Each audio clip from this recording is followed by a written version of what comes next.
नमस्कार। आज बात करते हैं रूसी क्रांति की। ये सिर्फ कुछ घटनाएं नहीं थीं। इन्होंने तो न सिर्फ एक देश को बल्कि पूरी 20वीं सदी को ही बदल कर रख दिया। शांति, जमीन और रोटी सुनने में कितने सीधे साधे शब्द लगते हैं, है ना? पर इन्हीं 3 शब्दों में लाखों लोगों की सारी उम्मीदें, सारी हताशा छिपी हुई थी। और यही वो नारा बना जिसने पूरी दुनिया को हिलाकर रख दिया। तो चलिए थोड़ा और गहराई में चलते हैं। जरा उस वक्त के रूस को सोचकर देखिए। 20वीं सदी की शुरुआत, एक बहुत बड़ा साम्राज्य जो बस बिखरने की कगार पर खड़ा था। मतलब हालात ऐसे थे कि रूसी साम्राज्य एक बारूद के ढेर पर ही बैठा था। एक तरफ दशकों से चला आ रहा जुल्म, दूसरी तरफ जबरदस्त आर्थिक तंगी और ऊपर से पहले विश्व युद्ध का बोझ। बस एक चिंगारी की देर थी। और ये लड़ाई सिर्फ राजनीतिक नहीं थी, ये बहुत पर्सनल थी। अलेक्जेंड्रा कोलोनताई का ये कोट देखें। ये बताता है कि कैसे आम इंसान, खासकर औरतें, इस सिस्टम के बोझ तले दबी हुई थीं। एक ऐसा सिस्टम जो किसी भी तरह की बगावत को कुचलने के लिए ही बना था। अब ये जो पूरा बदलाव था, ये एक झटके में नहीं हुआ, नहीं, बल्कि 1917 का वो साल बड़ा ही उथल-पुथल भरा था। और उसमें एक नहीं बल्कि 2 क्रांतियां हुई। तो चलिए जरा उस साल की अहम घटनाओं पर नजर डालते हैं। फरवरी में शुरू हुए विरोध प्रदर्शनों से लेकर अक्टूबर आते आते पूरा का पूरा पुराना निजामी उखाड़ फेंका गया। सोचिए कितनी तेजी से सब कुछ बदल रहा था। सच में ये रफ्तार हैरान कर देने वाली थी। और इससे पता चलता है कि हालात कितने नाजुक थे। देश में एक अजीब सी स्थिति बन गई थी जिसे दोहरी शक्ति या ड्यूल पावर कहते हैं। मतलब एक ही वक्त पर 2 सरकारें चल रही थीं। एक थी प्रोविजनल गवर्नमेंट और दूसरी पेट्रोग्राद सोवियत। दोनों ही रूस पर कंट्रोल चाहती थी। एक के पास कागजी ताकत थी तो दूसरे के पास जनता की ताकत।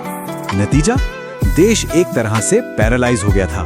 तो सत्ता हाथ में आते ही बोल्शेविकों ने फौरन काम शुरू कर दिया। उन्होंने अपने क्रांतिकारी विचारों के हिसाब से रूसी समाज को पूरी तरह से बदलना शुरू किया।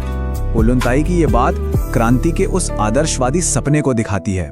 एक ऐसा सपना जहां एक ऐसा समाज हो जिसमें सरकार औरतों को घर के कामों की गुलामी से आजाद करे और जहां हर किसी के लिए सुकून और खूबसूरती हो।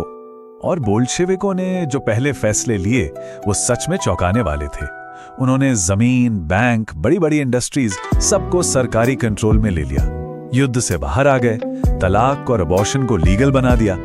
मतलब उस जमाने के हिसाब से ये दुनिया की सबसे रैडिकल सोशल और इकोनॉमिक पॉलिसीज थी। और ये सब लगभग रातों रात हुआ। लेकिन ये सपना इतना आसान नहीं था। ये सुरक्षित तो बिल्कुल नहीं था। सत्ता में आते ही उन्हें एक बहुत बड़े खतरे का सामना करना पड़ा, एक भयानक और लंबा चलने वाला सिविल वॉर।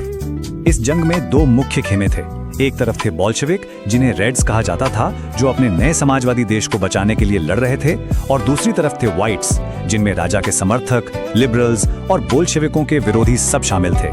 और हाँ, व्हाइट्स को अमेरिका, ब्रिटेन और फ्रांस जैसी बाहरी ताकतों की मदद भी मिल रही थी। तो यहाँ एक बड़ा सवाल खड़ा होता है, जब इतनी सारी ताकतें उनके खिलाफ थीं, तो आखिर ये रेड आर्मी जीती कैसे? इसका बहुत बड़ा क्रेडिट जाता है लियोन ट्रॉट्स्की की कमाल की प्लानिंग को। उन्होंने मजदूरों के छोटे छोटे ग्रुप्स को मिलाकर एक जबरदस्त और डिसिप्लिन्ड रेड आर्मी बना दी। उन्होंने दिमाग से काम लिया और जार की पुरानी सेना के करीब 50,000 अफसरों को भी भर्ती कर लिया, क्योंकि उनके पास तजुर्बा था। और वफादारी पक्की करने के लिए हर यूनिट के साथ पॉलिटिकल कमिश्नर लगा दिए। इसी रणनीति ने आखिरकार बोल्शेविकों को जीत दिलाई। तो चलिए अब देखते हैं कि इस क्रांति का असर सिर्फ रूस तक ही सीमित नहीं रहा, बल्कि इसकी गूंज पूरी दुनिया में कैसे सुनाई थी। सिविल वॉर में जीत के साथ ही 1922 तक बोल्शेविकों ने पुराने रूसी साम्राज्य के ज्यादातर हिस्से पर अपना कंट्रोल मजबूत कर लिया। और इसी के साथ जन्म हुआ दुनिया के पहले समाजवादी देश का, union of Soviet socialist republics यानी यूएसएसआर। एक नई सुपर पावर जो आने वाले कई दशकों तक दुनिया की राजनीति को एक नया मोड़ देने वाली थी। और इसका असर देखिए पूरी दुनिया में महसूस किया गया।